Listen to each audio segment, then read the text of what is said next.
இன்னைக்கு இருக்கக்கூடிய சயின்டிபிக் வேர்ல்ட்ல நம்ம ஹெல்த்தியான பிரேக்ஃபாஸ்ட் அப்படின்றதே நிறைய மறந்துட்டோம். ஸோ மாப்பிள சம்பா அரிசியை யூஸ் பண்ணி ஹெல்த்தியான ஒரு பிரேக்ஃபாஸ்ட் அடை எப்படி பண்ணலாம் அப்படின்றத பார்க்கலாமா? அதுக்கு ஃபர்ஸ்ட் 4 to 6 மணி நேரம் ஊற வச்சிருக்க மாப்பிள சம்பா அரிசி, 1 ஸ்பூன் அளவுக்கு சோம்பு, 4 to 5 வரமிளகாய் சேர்த்து கொரன்னு அரைச்சு எடுத்துக்கலாம்.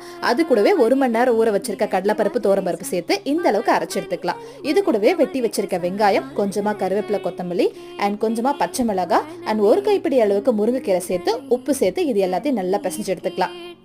அடுத்து தோசைக்கல் நல்லா காஞ்சதும் இதை நம்ம கையால எல்லா இடத்துலயும் படுற மாதிரி தட்டி விட்டுக்கலாம்.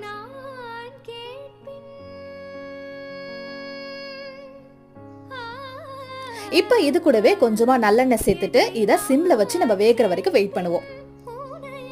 இப்ப இது நல்லா வெந்ததும் இதை திருப்பி போட்டு